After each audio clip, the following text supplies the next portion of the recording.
जय शिव परमात्मा की। मुरली है 5/11/2012।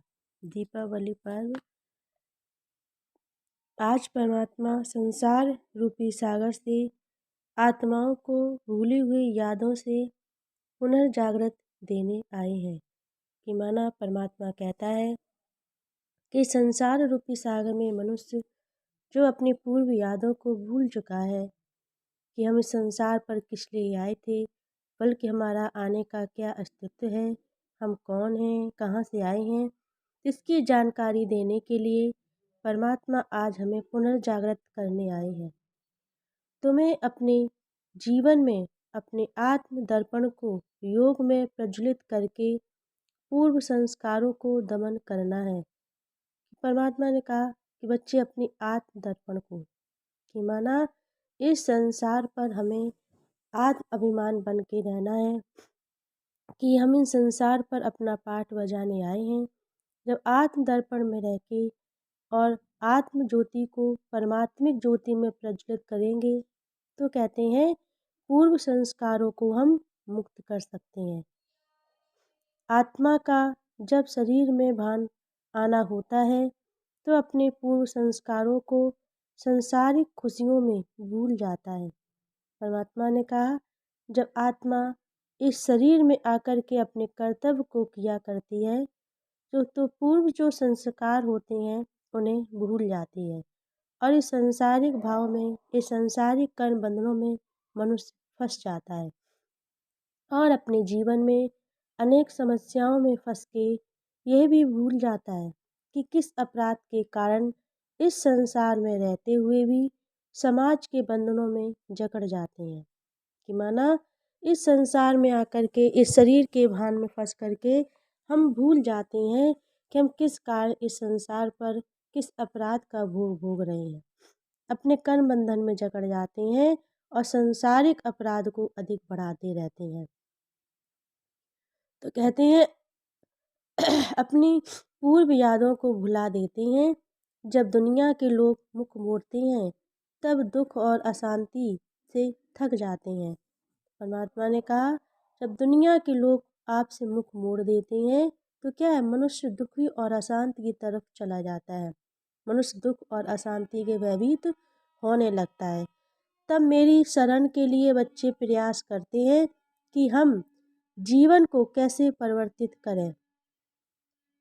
कि जब बच्चे दुखी और अशांत हो जाते हैं तो क्या है, दर दर भटकते हैं लेकिन फिर भी मनुष्य को शांति प्राप्त नहीं हो जाती है। तो कहते हैं जब मेरी शरण के लिए बच्चे आने का प्रयास करते हैं कि हमें अपने जीवन को कैसे परिवर्तित कर सकता हूँ, तो परमात्मा ने कहा है कि अपने जीवन को हम जब ही परिवर्तित कर सकते हैं कि जब हम परमात्मा की याद करेंगे, आत्मा ज्योति को परमात्मिक ज्योति में लीन होने का प्रयास करेंगे, तभी बच्चे अपने जीवन को परिवर्तित कर सकते हैं। जीवन किसी व्यक्ति विशेष से बना नहीं होता है।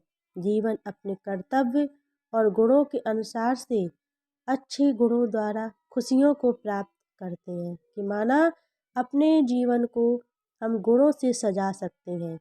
अपने कर्तव्य को अपने जीवन में अपने नियम और अपनी मर्यादा और अपनी धारणाओं पर चल करके हम अपने जीवन में गुणों को धारण कर सकते हैं और खुशियों को प्राप्त कर सकते हैं।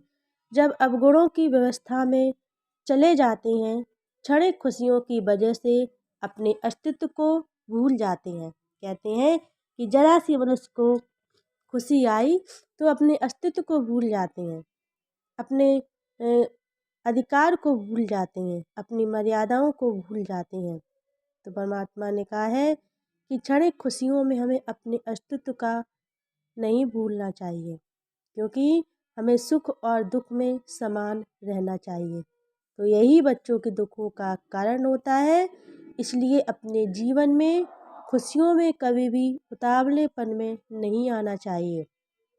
कहते जब मनुष्य अधिक खुशी हो जाती है, मनुष्य को अधिक प्राप्ति हो जाती है, तो हम खुशी में भूल जाते हैं कि हम अस्तित्व को भूल जाते हैं, उतावलेपन में आ जाते हैं और अपने जीवन के मार्ग को, वर्तमान और भविष्य को मध्य में रखते हुए अपने जीवन का परिवर्तन करना है। परमात्मा ने कहा है, उतावलेपन में ना आकर के हमें अपने जीवन के मार्ग को वर्तमान और भविष्य में मध्य रखते हुए अपने जीवन का परिवर्तन करना है। तो हमें वर्तमान को देखना है। जब तक हमारा वर्तमान अच्छा नहीं होगा तो भविष्य भी हम उज्ज्वल नहीं कर पाएंगे। तो वर्तमान को अच्छा बनाए तभी हमारा भविष्य उज्ज्वल बनेगा। तो इसलिए परमात्मा ने कहा है, हमें अपने जीवन का परिवर्तन करने के लिए हमें अपने कर्तव्य पर, अपनी नियम मर्यादाओं पर अधिक ध्यान देना है। इस संसार के भान में नहीं रहना है। इस संसारिक रूपी सागर में मनुष्य अपने कर्म का पश्चाताप करने के लिए आता है, बल्कि इस संसार पर संबंध में जकड़ने के लिए नहीं आता है। तो आज परमात्मा ने कहा है कि हमें अपनी भूली हुई यादों को परमात्मा आज पुनः याद दिलाने के लिए आया हुआ है। इसलिए बच्चों को सुख और दुख में समान रहना चाहिए, न सुख में अधिक खुशी और न दुख में अधिक दुखी। इसलिए हमें अपनी ज्योति को परमात्मिक ज्योति में लीन करना है, तभी हम अपने पूर्व संस्कारों से और अपराधों से मुक्ति को प्राप्त करेंगे। अच्छा, मीठे मीठे सिकलदे बच्चों के प्रति शिव परमात्मा की याद, प्यार और नमस्ते। रूहानी बच्चों की तरफ से रूहानी शिव परमात्मा को दिलवा जान से, शिकवा प्रेम से, जय शिव परमात्मा की, जय शिव परमात्मा की।